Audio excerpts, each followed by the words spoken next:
You close the door, the window stays shut. No one steps inside for weeks, maybe even months. And yet, when you finally open that door again, there it is. Dust.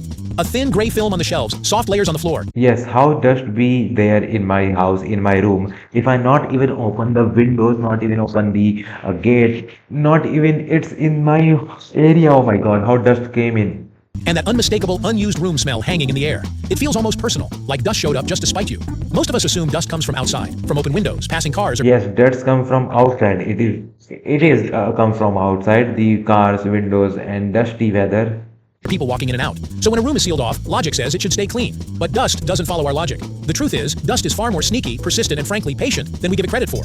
To understand why closed Why do closed rooms still get dusty? How this is even happening? rooms still get dusty, we first need to understand what dust actually is and where it really comes from. Right here, on History of Simple Things. Okay, let's go. How this really things happening? Watch this video till the end to understand it. Dust isn't just dirt. It's a weird microscopic Weird microscopic mix of everything happening around us all the time. What is this means really? Tell me in simple words. mix of everything happening around us all the time. A big chunk of household dust comes from us. Dead skin cells, hair Oh fragments, my god, dead skin cells. Oh damn. Hair fragments and tiny fibers added from clothing. Oh my god, oh my god. It's so evil.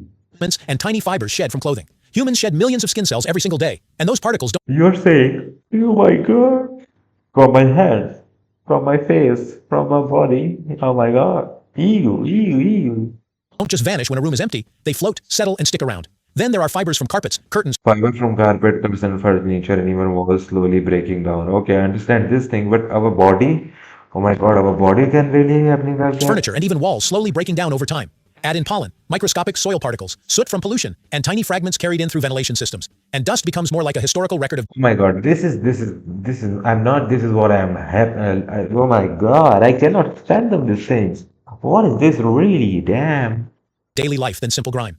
Even in a closed room, these materials already exist, quietly waiting for gravity and air movement to do their thing.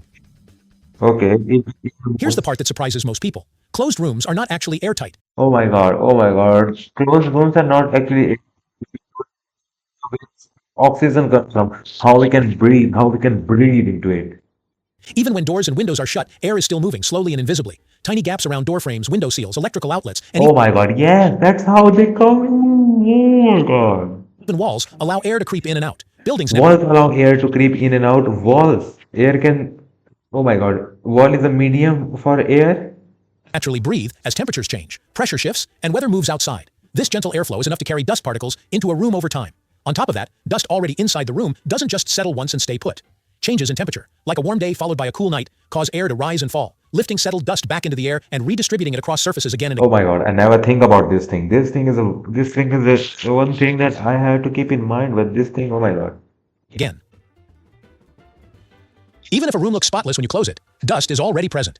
It's on the walls, tucked into corners, embedded in fabrics, and floating invisibly in the air. Okay, so that's how they. When the room is left Travel. untouched, there's nothing disturbing that dust. No footsteps, no cleaning, no airflow strong enough to push it out. Instead, it slowly settles and accumulates on horizontal surfaces. Over Okay, that's how dust came into your surface down there, and when you clean it up with cleaner, vacuum cleaner, and everything, mop and all these things. That's how you get the when it piles up, and you see it. Oh my God, and it is visible to you. time, these microscopic layers build up into something visible. Ironically, a room that's used regularly and cleaned often can end up looking less dusty than a room that's completely ignored. Dust doesn't need activity to exist, it just needs time. Okay, that's how my PC, my laptop, my cable, my computer, my everything is dusty because time by time, 1 day, 2 day, 3 day, 1 week, 4 week, 1 month, it gets dusty. Then I clean it and it becomes dusty again in a week or in a month. Gravity is dust's best friend. Once dust particles are floating in the air, gravity constantly pulls them downward. In an active room, movement keeps dust circulating, sometimes pushing it back into the air where it can be removed by cleaning or ventilation. But in a closed room, gravity works uninterrupted. Okay. Oh, thing. That's how gravity do work into it. Dust slowly drifts down and stays there. Flat surfaces like shelves, tables, and floors become landing zones. This is why dust in unused rooms often looks thicker and more evenly spread. It hasn't been disturbed. No one brushed past it. No vacuum sucked it up. Gravity simply did what it always does, one particle at a time. One particle at a time, and one by one by one by one by one. That's how you can become. Oh my God.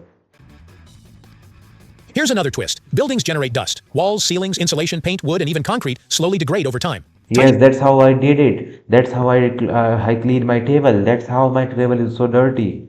particles break free due to temperature changes, humidity, and natural aging. In older buildings especially, this internal breakdown can be a major source of dust.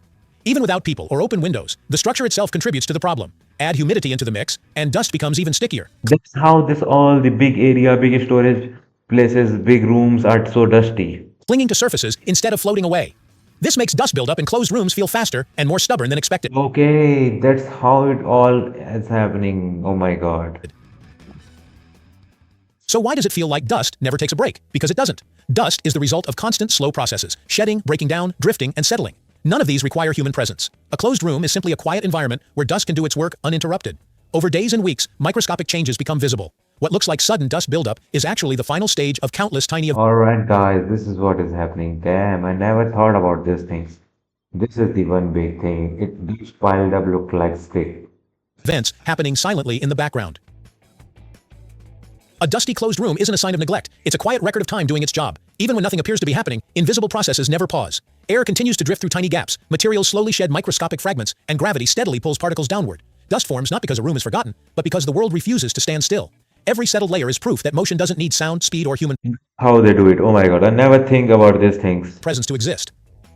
So the next time you open a long closed door and Okay, when you open it, understand if air travels into through it, the dust particles are come right there. see dust waiting for you, it helps to see it differently. That dust didn't rush in all at once, and it You see, yes, I always see when sun particles show you the dust particles, sun rays show you the dust particles in there. That's how they travel, you see. didn't appear out of nowhere. It arrived gradually, patiently, one particle at a time, shaped by forces so subtle we rarely notice them. In that way, dust becomes a reminder that stillness is often an illusion, and that even the quietest spaces are always slowly changing. Thank you for watching. If you have suggestions for our next video, feel free Yes, my boy, this is how they are happening. I always think about this thing, but I never get into like this. to share them in the comments below. We'll be sure to give you an acknowledgement for your contribution. All right. Thank you for joining us on this journey through the history of simple things. Don't forget to like, subscribe, and stay tuned for more. Thank you, my boy. Thank you.